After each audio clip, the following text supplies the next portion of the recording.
to me, I feel that like going with what you said, the guy wanted to have something fresh. What do you think? What of those ones that they are still fresh? I mean, personally, I would want to test drive, understand it, get the whole wheel and drills of it, and enjoy it the way it is. Okay. Because if I don't, okay, there's a problem. All right. So Toby, I would ask, is it possible to make virginity cool? Because from what I'm getting now, society, it looks like, oh, if you ever come out and say, oh, I've never had sex, it makes you look, what are you doing with yourself? Like, are you in this silly generation? How to make it cool? I mean, there's someone I know who's actually on Twitter, someone I follow on social media, who's probably close to 30 now, I believe. He's one of the coolest guys you will ever know. You probably even know him. And he's come out and said, a couple of times that he's a virgin, he's never had sex, and he's waiting until he gets married.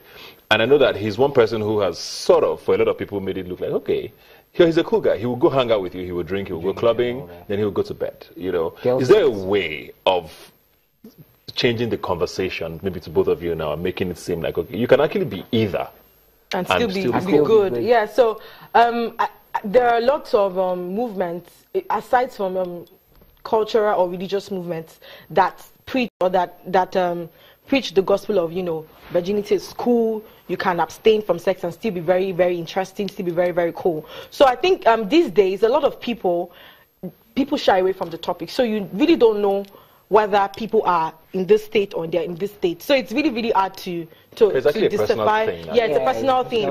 But I think it's possible for it to be, like you said, that young man, and I have a lot of friends too. We have it. Don't worry, no pressure. So I mean, like, oh yeah, we're cool people, yeah. And everybody thinks, you're really cool. Like everybody knows, but we don't know she's actually really cool, and other people like that. So I really think it's possible to make it the new cool, and there should not be pressure at all. Do we start? You think there's no way of making it cool? Virginity is the new cool. Really? No, you don't have to really? Like I said, it's a choice.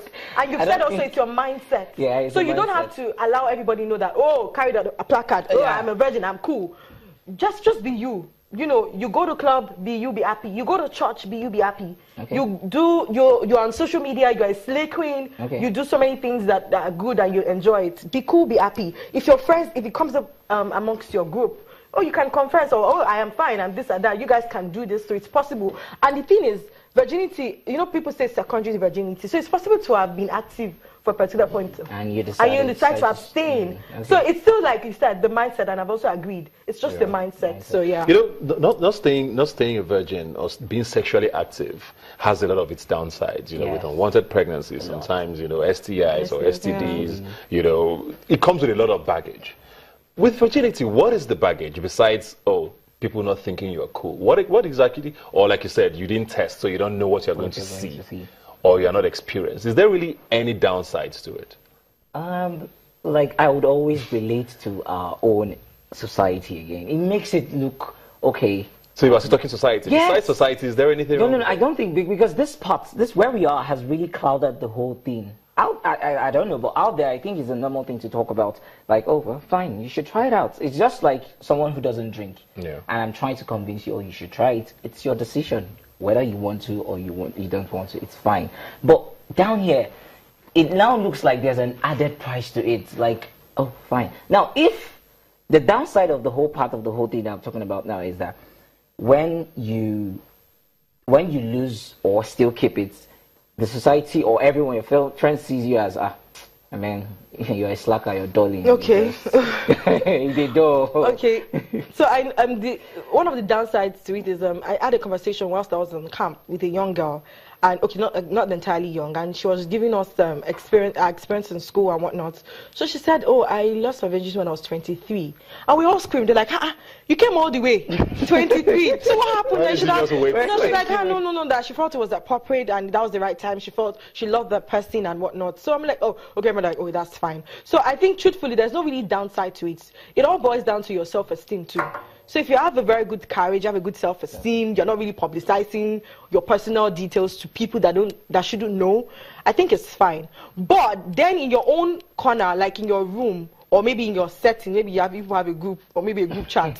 You know, we're all humans there, and I know sometimes people feel pressure, or you probably want to, you know, have emotions that are going. You said, okay, I don't want to say this, but okay, then don't. So I just think the downsides is not too much. Okay.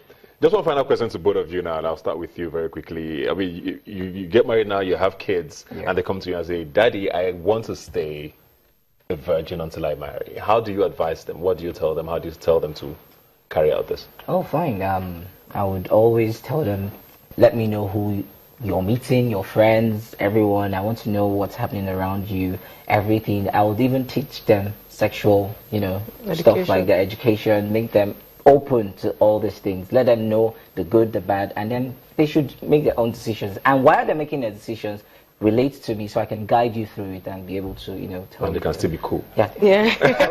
I will even at some point, if my son gets to probably 18, son, you need a condom, What of your daughter? Huh? My daughter, I need to see your boyfriend. He should, have one. It's fine. It's cool. Same question for you now. Maybe not even your daughter. If you're a young girl you're mentoring, like you said, sometimes it's an issue of self-confidence or how confident you are in your being. If you meet a young girl who you're mentoring who has confidence issues and is battling this question, with being sexually active, how do you advise them? Okay, so my advice to her would be that you should first of all love yourself. You should love yourself. You should believe in yourself, and if you feel because you want to lose this part of you to a particular person because you feel the person will take care of you or you're going to enjoy some certain privileges, work extra hard, be happy, and don't get pressured to having sexual relations. That's not the ultimate. The ultimate is to loving yourself and becoming who you want to be. And of course, at the end of the day, I'll be like, it's better and it's safer to remain and abstain. Thank you very much, Toby Donut Balogun. Thank you. And Jeffrey Onaniwu. Well, like you said, please make your decisions yourself, but make sure you're doing the right thing. And if I was going to say, abstinence, I think is the best. It saves a lot of trouble. Trust me. Thanks for being here today. Thank you so much. We'll take a break now. When we'll come back, we'll be talking entertainment. Please stay with us. Just won't work.